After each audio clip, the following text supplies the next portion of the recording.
తెలుగు కథా పారిజాతాల శ్రోతలకు స్వాగతం. ఈరోజు చదవబోయే కథ ఇది ఏనాటి అనుబంధము. ఈ కథ రేపటి కోసం మాసపత్రిక జూలై 2016లో ప్రచురితమైంది. రచనా పఠనం ఎంఆర్వి సత్యనారాయణమూర్తి. కథ ఇది ఏనాటి అనుబంధము.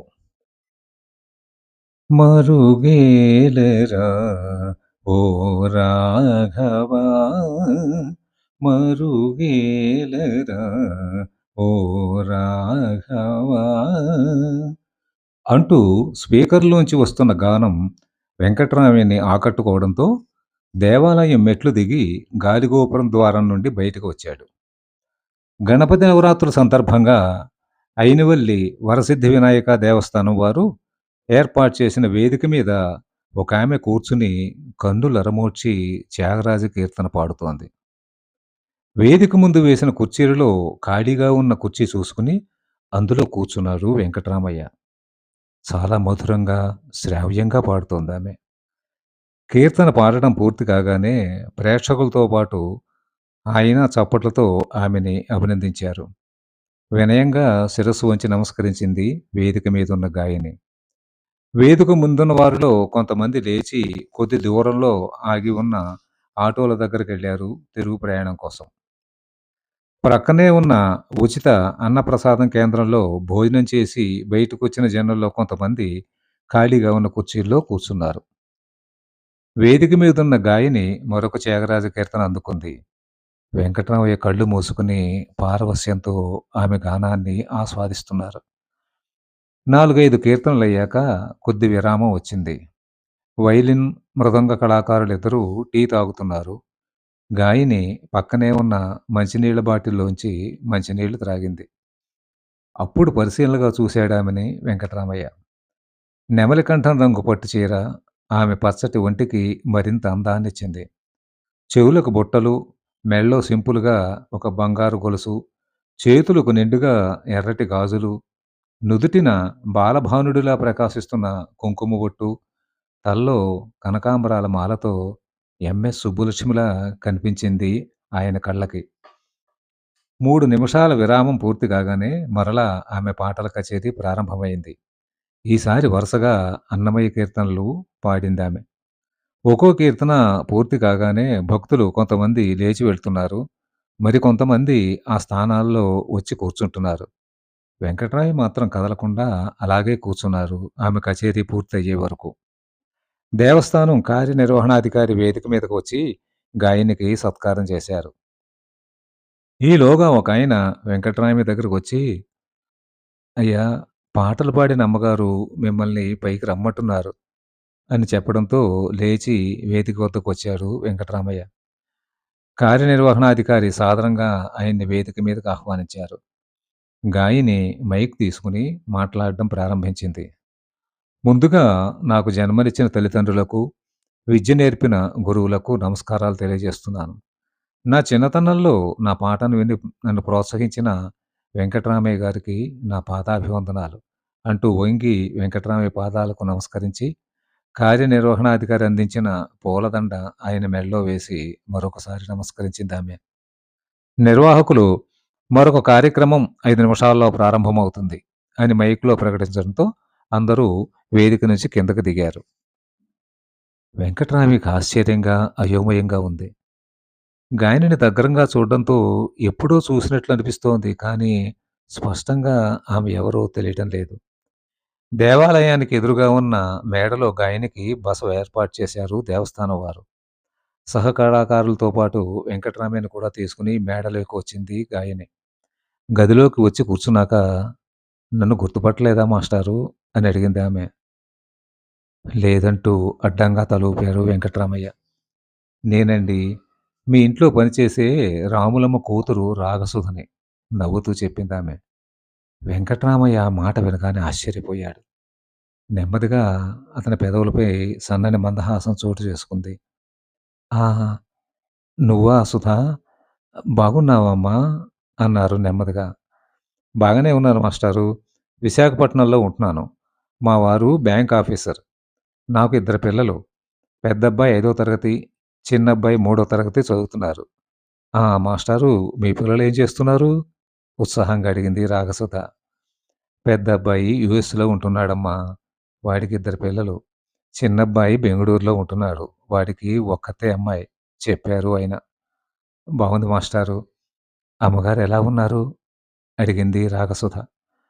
ఆమె ప్రశ్నకు వెంకటరామయ్య మొహంలో విచారం కమ్ముకుంది. కొద్దిసేపు స్తబ్దుగా ఉండిపోయాడు. తర్వాత మనసు దిటవుపరుచుకున్నాడు. "3 సంవత్సరాల క్రితం మీ అమ్మగారు శివసన్నిధికి వెళ్ళిపోయిందమ్మా." భుజం మీది కండువాతో కళ్ళు ఒత్తుకున్నాడు వెంకటరామయ్య. భార్య గుర్తుకు వచ్చినప్పుడల్లా ఆయన కదిలిపోతాడు.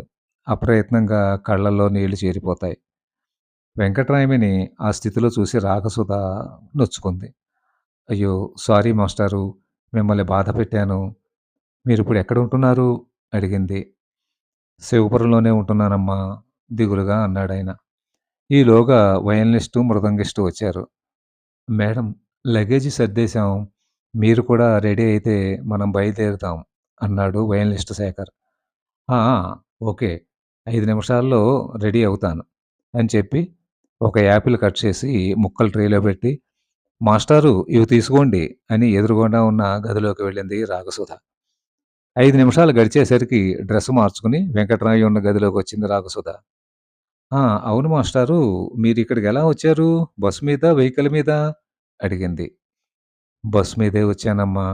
ఒక్కడినే కదా!" అన్నాడు వెంకట్రామయ్య.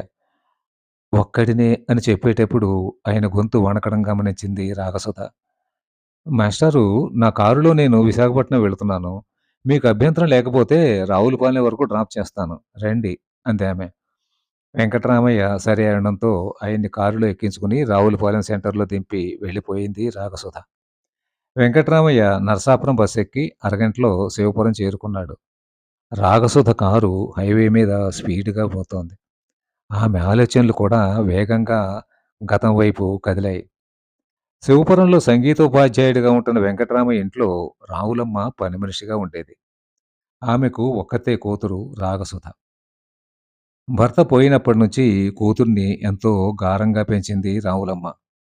రాగసుధకి చిన్నప్పటి నుంచి పాటలంటే ఎంతో ఇష్టం. శ్రీరామనవమి, గణపతి నవరాత్రి ఉత్సవాలకు శివపురంలో పందిళ్లు వేసి, మైకులు పెట్టి చాలా హడావిడి చేసేవారు. బడికి వెళ్ళడానికి పలకా పుస్తకాలు సంచిలో వేసుకుని బయలుదేరిన రాగసుధ మైకులో పాటలు వినపడగానే బడికి వెళ్ళడం మానేసి ఉత్సవాల పందిట్లోకి వెళ్ళి పాటలు వింటూ ఉండిపోయేది.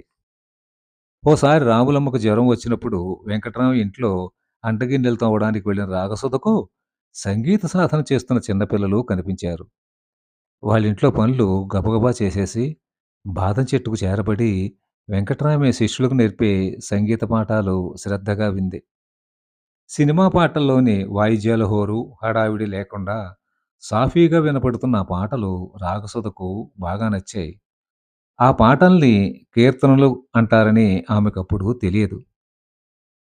రాములమ్మకి జ్వరం తగ్గాక కూడా తల్లితో పాటు వచ్చి బాదం చెట్టు కింద కూర్చుని వెంకట్రామయ్య చెప్పే కీర్తనలు విని ఆ తర్వాత స్కూలుకి వెళ్ళేది. నెల రోజులయ్యేసరికి రాగసుధకి నిద్దట్లో కూడా ఆ పాటలే స్మరణకు వచ్చేవి. కూతురికి సంగీత పాఠాల పట్ల కలుగుతున్న అభిమానాన్ని శ్రద్ధగా గమనించిన రావులమ్మ చాలా ఆనందపడింది. పైగా రాత్రిళ్ళు తల్లిని ఎదురుగుండా కూర్చోబెట్టుకుని, ఉదయం వెంకట్రాయ మాస్టారింట్లో విన్న పాటలను తాను పాడి వినిపించేది రాగసుధ. సంగీత పాఠాల గొప్పతనం తెలియకపోయినా, తన కూతురు పాటలు బాగా పాడుతుంది అన్నది ఆమెకి రూఢయ్యింది. రాగసుధ 4 తరగతి చదువుతోంది. ఆమెకి సూక్ష్మగ్రాహత ఎక్కువ. పాఠం ఒకసారి చదివితే ఆమెకి కంఠతా వచ్చేది. పాట కూడా ఒకసారి వింటే తిరిగి అదే వరుసలో పాడి అందరినీ అబ్బురపరిచేది. ఒక ఆదివారం నాడు వెంకటరామయ్య పని మీద పాలకొల్లు వెళ్ళాడు. రాములమ్మతో పాటు వాళ్ళింటికి వెళ్ళింది రాగసుధ. "అమ్మగారు, మా పిల్ల కూడా ఈ మధ్యన పాటలు పాడుతోందమ్మా. ఒకసారి వింటారమ్మా?" అని వెంకటరామయ్య భార్య తులసమ్మని అడిగింది రావులమ్మ. "వినడానికేం భాగ్యం, పాడుకున్న దాన్ని" అన్నారావిడ ఆనందంగా. రాగసుధ గొంతు సవరించుకుని వెంకట్రామయ్య శిష్యులకు నేర్పిన కీర్తనల్ని పాడింది. అక్కడక్కడ చిన్నపాటి లోపాలున్నా చక్కగా పాడిందని గ్రహించింది తులసమ్మ. లోపలికి వెళ్ళి మిఠాయి ఉండొకటి తెచ్చి రాగసుధలో పెట్టి, బాగా పాడావే అని అభినందించింది. అమ్మగారు, అయ్యగోరు ఎంతోమంది పిల్లలకి పాఠాలు చెబుతున్నారు. మా పిల్లకు కూడా అయ్యగారి దగ్గర పాఠాలు నేర్చుకోవాలని శానా ఉపలాటంగా ఉందమ్మా. మీరు ఓ పాలి ఆయనకి చెప్పి పుణ్యం కట్టుకోండమ్మా అంటూ చేతులు జోడించి దండం పెట్టింది రాములమ్మ. అలాగేలే నేను చెబుతానులే మీ అయ్యగారికి అంది తులసమ్మ. మర్నాడు వెంకట్రామయ్య పిల్లలకి సంగీత పాఠాలు చెప్పే సమయానికి కూతుర్ని తీసుకుని వచ్చింది రాములమ్మ. అయ్యగారు, మా పిల్లకు కూడా ఈళ్ళతో పాటు పాఠాలు నేర్పండయ్యా. తొణమో, పొడమో ఇచ్చుకుంటాను. మా పిల్ల బాగానే పాడుతుందండయ్యా వినయంగా చెప్పింది రాములమ్మ. వెంకట్రామయ్యకి చాలా చిరాగ్గా ఉంది. ప్రస్తుతం తన దగ్గర సంగీతం నేర్చుకుంటున్న వాళ్ళందరూ సమాజంలో పెద్ద పొజిషన్‌లో ఉన్న వ్యక్తుల పిల్లలు. అటువంటి వారి సరసన ఈ పని పిల్లను కూర్చోబెట్టి సంగీతం నేర్పితే తన పరువు ఏమవుతుంది? రాత్రి భార్య ఈ సంగతి చెప్పినప్పుడే చిరాకు పడ్డాడు. తన భార్య ఉట్టి అమాయకురాలు. ఈ పని పిల్ల అపర సంగీత సరస్వతి అని భ్రమపడుతోంది. ఈ విషయాన్ని మొదటే తుంచెయ్యాలి అని నిర్ణయించుకున్నాడు వెంకట్రామయ్య. "ఆ! ఏది? నువ్వు నేర్చుకున్న పాట ఏదైనా పాడు" అన్నాడు చిరాగ్గా. ఆయన గొంతులోని కాఠిన్యానికి నివ్వెరపోయారు రాములమ్మ, రాగసుధ. ఎంతో బాగా పాడదామని ప్రయత్నించిన రాగసుధ వెంకట్రామయ్య ముఖం చూసి తడబడిపోయింది. అది చూసిన వెంకట్రామయ్యకి ఆనందం కలిగింది. రాగసుధను చూసి వంకరగా నవ్వుతూ, "హ్మ్. అంట్లు తోమేవాళ్ళు కూడా అష్టపదులు పాడితే సంగీత సరస్వతి సిగ్గుపడుతుందమ్మా. నీకు తగిన పాటలు పాడుకో. వెళ్ళు" అన్నాడు వెంకట్రామయ్య. ఆయన శిష్యులు ఆయన మాటలకు కిసుక్కున నవ్వడంతో, అవమాన భారంతో రాగసుధ వడివడిగా ఇంటికొచ్చేసింది. రాములమ్మ కూడా విచారవదనంతో ఆమె వెనకే ఇంటికొచ్చింది. వెంకట్రామయ్య అన్న మాటలే వారిద్దరిని తీవ్రంగా బాధించాయి. 2 రోజులు తిండీ తిప్పలు లేకుండా దిగాలుగా ఉండిపోయారు తల్లి కూతురు. తర్వాత రాములమ్మ తనను తాను సముదాయించుకుని పనిలోకి వెళ్ళింది. రాగసుధ మాత్రం బడి మానేసి ఇంట్లోనే ఉండిపోయి తనకు వచ్చిన పాఠాలన్నీ తప్పులు లేకుండా పాడుకుంటోంది. మే నెలలో రాములమ్మకి తమ్ముడు వరసైన హరినారాయణ వచ్చాడు. "అక్క, నేను రాధిక ఇద్దరం ఉద్యోగాలు చేస్తున్నాం. మా అబ్బాయి శివని చూసుకోవడం కష్టంగా ఉంటోందక్కా. ఎవరైనా 10, 12 ఏళ్ల అమ్మాయి ఉంటే చూడు. ఆ పిల్ల బాధ్యత మేము వహించి నెలకి రూ. 1000 వాళ్ళ తల్లిదండ్రులకిస్తాం" అన్నాడు హరి. రావులమ్మ బుర్ర వెంటనే చురుగ్గా పనిచేసింది. రాగసుధ ఇక్కడే ఉంటే ఆమె మనసుకు కలిగిన గాయం తగ్గడం కష్టం. తమ్ముడు, మరదలు ఇద్దరూ బాగా చదువుకున్నవారు. రాగసుధను బాగా చూసుకోవడమే గాక ఆమెను కూడా చదివిస్తారని భావించి కూతుర్ని వారితో పంపింది రాములమ్మ. రాధిక 4 రోజుల పాటు దగ్గరుండి శివకి ఏ టైంకి పాలు పట్టాలో, ఏమి ఇవ్వాలో అన్నీ వివరంగా చూపించింది రాగసుధకి. తర్వాత 5వ రోజున ఆమె ఉద్యోగానికి వెళ్ళిపోయింది. ఏడాదిన్నర వయసున్న శివని ఎంతో జాగ్రత్తగా చూసుకుంటోంది రాగసుధ. శివ నవ్వులు, చిలిపి అల్లరి ఆమెని మామూలు మనిషిని చేశాయి. రాగసుధ విశాఖపట్నం వచ్చి 6 నెలలు దాటింది. ఒకరోజు సాయంకాలం హరి, రాధిక ఒకేసారి తమ అపార్ట్మెంట్‌కొచ్చారు. లిఫ్ట్‌లో పైకి వచ్చి ఫ్లాట్ దగ్గర నిలబడి తలుపు తట్టాలనుకుంటూ ఉండగా లోపల నుంచి "జో అచ్యుతానంద జో జో ముకుంద" అన్న కీర్తన శ్రావ్యంగా వినిపించింది. కిటికీలోంచి చూస్తే రాగసుధ శివని ఉయ్యాల్లో ఉంచి నెమ్మదిగా ఊపుతూ పాట పాడుతోంది. భార్యాభర్తలిద్దరూ ఆశ్చర్యపోయారు ఆమె గాత్ర మాధుర్యానికి. పాట పూర్తయ్యాక తలుపు తట్టి రాగసుధ తలుపు తీయగానే లోపలికొచ్చారు. ఆదివారం రోజున తీరుబడిగా కూర్చుని రాగసుధను పిలిచి "నీకొచ్చిన పాటలన్నీ పాడమ్మా" అని అన్నారు. 2 గంటల పాటు ఏకధాటిగా ఆమె పాడిన కీర్తనలు విని పులకించిపోయారిద్దరూ. శివకు మూడో సంవత్సరం రాగానే వాణ్ణి కాన్వెంట్‌లో వేసి రాగసుధని హైస్కూల్లో చేర్చారు. త్యాగయ్య, అన్నమయ్య, పురందరదాసు కీర్తనల క్యాసెట్లను తీసుకొచ్చి రాగసుధకిచ్చారు ఆ దంపతులిద్దరూ. సాయంత్రం స్కూల్ నుంచి రాగానే హోంవర్క్ చేసుకుని టేప్ రికార్డర్‌లో ఆ కీర్తనలు విని ఆకళింపు చేసుకునేది రాగసుధ. శివ బాగోగులు చూడడం మాత్రం మానలేదు. వాడు కూడా అక్క, అక్క అంటూ ఆమె దగ్గరే ఎక్కువ సేపు ఉండేవాడు. ఏడాది తిరిగేసరికి చాలా కీర్తనలు ఆమెకి కంఠస్థం అయ్యాయి. రాగసుధ సంగీతానికి పరిపూర్ణత్వం కావాలంటే సమర్థుడైన గురువు అవసరమని భావించిన హరినారాయణ ప్రక్క వీధిలోనే ఉంటున్న రేడియో గాయకులు సుబ్రహ్మణ్య శాస్త్రి గారి దగ్గరకు రాగసుధను తీసుకెళ్లారు. రాగసుధకున్న సంగీత పరిజ్ఞానానికి, సూక్ష్మ గ్రాహకతకి ఆయన అబ్బురపడి ఆమెకు సంగీతం నేర్పుతానన్నారు. ఆయన ఆ మాట అనగానే శాస్త్రి గారి 2 పాదాలు తాకి నమస్కరించింది రాగసుధ. వాణి కటాక్ష సిద్ధిరస్తు అని ఆశీర్వదించారు శాస్త్రి గారు. ఆ తర్వాత రాములమ్మ కూడా విశాఖపట్నం వచ్చేయడం, ఇంటి బాధ్యత స్వీకరించడం వేగంగా జరిగిపోయింది. రాగసుధ 10వ తరగతి వచ్చేసరికి రేడియోలో లలిత సంగీతం పాడడం ప్రారంభించింది. డిగ్రీ పూర్తయ్యేసరికి బి గ్రేడ్ ఆర్టిస్ట్‌గా శాస్త్రీయ సంగీతం పాడుతూ రేడియో స్టేషన్‌లో మంచి పేరు తెచ్చుకుంది. శాస్త్రి గారి మార్గదర్శకత్వంలో మ్యూజిక్ ఎంఏ కూడా చేసి ఏ గ్రేడ్ ఆర్టిస్ట్‌గా ఎదిగింది రాగసుధ. ఆమె పాడిన భక్తి గీతాలు, సీడీలు చాలా పాపులర్ అయ్యాయి. చెన్నై, బెంగుళూరు, ముంబై, న్యూఢిల్లీలోని తెలుగు సంఘాలు రాగసుధ కచేరీలు ఏర్పాటు చేసి ఆమెని ఘనంగా సత్కరించాయి. బ్యాంక్ ఆఫీసర్ భార్గవ్‌తో ఆమె పెళ్లి జరిపించాడు హరినారాయణ. తన ఉన్నతికి హరినారాయణ, సుబ్రహ్మణ్య శాస్త్రి ఎంత ప్రధానమైనవారో వెంకట్రామయ్య కూడా అంతే ముఖ్యుడని భావించింది రాగసుధ. ఆనాడు వాళ్ళింటి దగ్గర ఆయన మాట్లాడిన "అంట్లు తోముకునేవాళ్ళు కూడా అష్టపదులు పాడితే ఎలా?" అన్న పలుకులే ఆమెలో పౌరుషాన్ని రగిలించాయి. పట్టుదలని పెంచాయి. కఠోర పరిశ్రమతో సంగీతంలో పట్టు సాధించింది, విజేత అయ్యింది. అనుకోకుండా వెంకట్రామయ్య ఎదుటే తన గాన ప్రతిభను ప్రదర్శించే సమయం కూడా ఆమెకి చిక్కింది.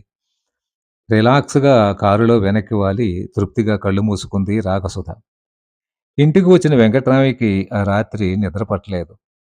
కానీ ఇంట్లో పనిపాటలు చేసే అమ్మాయి ఎంతటి సంగీత విదుషీమణయ్యింది అతనికి నమ్మబుద్ధి కావడం లేదు. ఎవరైనా చెబితే కొట్టి పారేసేవాడే. కానీ ఆమె అపూర్వ గానాన్ని తన చెవులారా విన్నాడు. ఆమెను స్వయంగా చూశాడు. బహుశా తను ఆమె చిన్నప్పుడు అన్న మాటలే ఆమెలో పట్టుదల కలిగించి ఉంటాయి. నిజంగా రాగసుధకి చిన్నప్పుడే స్వరజ్ఞానం, రాగజ్ఞానం పట్టుబడ్డాయి. అది ఆమె అదృష్టం. ఆమె ప్రతిభను అంగీకరించడానికి ఆనాడు తన అహం అడ్డు వచ్చింది. కాదు కాదు. ఆమె తనను మించిపోతుందన్న ఈర్ష్య కూడా తనలో కలిగింది. అందుకే ఆమె పసిమనసుని గాయపరిచాడు. గురుస్థానాన్ని దిగజార్చాడు. హ్మ్. అందుకు తగిన ఫలితం కూడా తను అనుభవించాడు కూడా. తన దగ్గర సంగీతం నేర్చుకుని టీవీ ఛానల్స్‌లో పాడుతున్న స్వప్నని కలుద్దామని హైదరాబాద్ వెళితే తనని కలవడానికి తీరిక లేదని, ఈసారి వచ్చే ముందు అపాయింట్‌మెంట్ తీసుకురమ్మని చెప్పింది. ఏ పిల్లల అండ చూసుకుని తను ఆనాడు రాగసుధని కాలదన్నుకున్నాడో, ఆ శిష్యుల్లో ఒక్కరు కూడా గురువుగా తనని ఆదరించలేదు. పత్రికల్లో, టీవీల్లో ఇంటర్వ్యూ ఇచ్చేటప్పుడు కూడా తన దగ్గర సంగీతం నేర్చుకున్నట్లు ఒక్కరు కూడా చెప్పలేదు.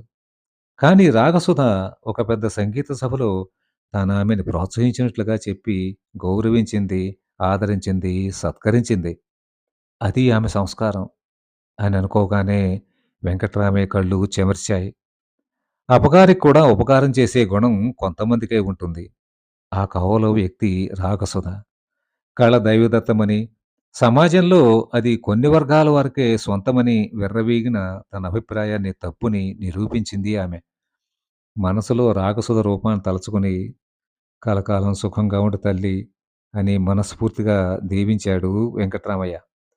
తేలికపడిన మనసుతో రాత్రి 12 అయ్యాక నిద్రపట్టింది వెంకట్రామయ్యకు. ఒకరోజు సాయంకాలం బజారు నుంచి ఇంటికి వస్తున్న వెంకట్రామయ్యను ఎవరో వ్యక్తి మోటార్ బైక్‌తో ఢీకొట్టి వెళ్ళిపోవడంతో కింద పడిపోయిన వెంకట్రామయ్యను రామకృష్ణ మాస్టారు ఆసుపత్రిలో చేర్చారు. మోకాలు వద్ద దెబ్బ తగలడంతో కాలు ఫ్రాక్చర్ అయింది. సిమెంట్ పోత పోసి కట్టుకట్టారు. యూఎస్‌లోని వెంకట్రామయ్య పెద్దబ్బాయికి రామకృష్ణ ఫోన్ చేసి యాక్సిడెంట్ వివరాలు చెప్పాడు. తనకిప్పుడు ఇండియా రావడానికి వీలు పడదని, ఆసుపత్రి బిల్లు ఎంతైనా తానే ఇస్తానని చెప్పాడాయన. బెంగుళూరులో ఉన్న రెండో అబ్బాయికి ఫోన్ చేసి చెప్పగా, తాను ఢిల్లీలో జరిగే కాన్ఫరెన్స్‌కి వెళుతున్నానని, 10 రోజుల వరకు రావడం కుదరదని కూడా చెప్పాడు. ఆసుపత్రి నుండి ఇంటికి వచ్చాక రామకృష్ణ మాస్టారు, ఆయన కొడుకు గోపాలు వెంకట్రామయ్యకు సపర్యలు చేసి ఆదుకున్నారు. యూఎస్ నుండి వెంకట్రామయ్య పెద్ద కొడుకు రూ. 50,000 చెక్కును రామకృష్ణ మాస్టారు పేరున పంపాడు. చిన్న కొడుకు రామకృష్ణకి ఫోన్ చేసి, సార్ మా నాన్నని కనిపెట్టుకుని ఉండడానికి ఒక మనిషిని చూడండి. నెలకి ఎన్ని వేల రూపాయలైనా పంపిస్తాను నేను అని చెప్పాడు. ఒక్క కొడుకు కూడా తండ్రిని చూడ్డానికి రాలేదు. వారిద్దరికూ తండ్రిని తీసుకువెళ్ళడానికి కూడా ఎవరు కూడా అంగీకరించలేదు. రామకృష్ణ గారు, మీరు లేకపోతే నా పరిస్థితి ఏమిటి? చాలా హీనంగా, దైన్యంగా బ్రతకాల్సొచ్చేది. హ్మ్. మగాడు భార్య ఉండగానే చనిపోవాలేమోనండి. లేదంటే ఇలా నరకం అనుభవించాలేమో అన్నాడు రామకృష్ణ. 2 చేతులు పట్టుకుని వెంకట్రామయ్య. ఆయన ఓదార్చారు. 2 నెలలు గడిచాయి. వెంకట్రామయ్య కట్టు విప్పారు. ప్రస్తుతం చేతికర్ర ఆసరాతో ఇంట్లోనే అడుగులు వేస్తున్నాడు వెంకట్రామయ్య. ఒకరోజు ఉదయం కాఫీ తాగి కుర్చీలో కూర్చుని పేపర్ చదువుతున్న వెంకట్రామయ్య ఇంటి ముందు కారు ఆగింది. ఎవరా అని చూశాడు.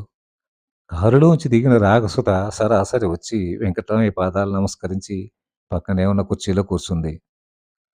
రామకృష్ణ మాస్టారు అన్ని విషయాలు నాకు చెప్పారు. మా ఇంటికి రండి. మీకు సేవ చేసుకునే భాగ్యాన్ని మాకు కలిగించండి. నా తండ్రి చిన్నప్పుడే పోయారు మాస్టారు. మిమ్మల్ని గురువుగానే కాదు, తండ్రిలా కూడా చూసుకుంటాను అందామె. ఆమె మాటలకు బొటబొట కన్నీరు కార్చారు వెంకట్రామయ్య. హ్యాండ్ బ్యాగ్‌లోంచి కర్చీఫ్ తీసి ఆయన కళ్ళు తుడిచింది రాగసుధ. రామకృష్ణ సాయంతో వెంకట్రామయ్యని కారులో కూర్చోబెట్టింది. లగేజీ అంతా కారులో సర్దారు రామకృష్ణ. కారు విశాఖపట్నం వైపు వేగంగా పరిగెడుతోంది. కారు ఏసీలోంచి చల్లని గాలి వెంకట్రామయ్య హృదయాన్ని తాకింది. స్వచ్ఛమైన రాగసుధ మనసులా. ఆయన మనస్సు ఎంతో ఆనందంగా ఉంది. కథ సమాప్తం. కథ మీకు నచ్చితే లైక్ చేయండి, షేర్ చేయండి, సబ్స్క్రైబ్ చేయండి. ధన్యవాదాలు.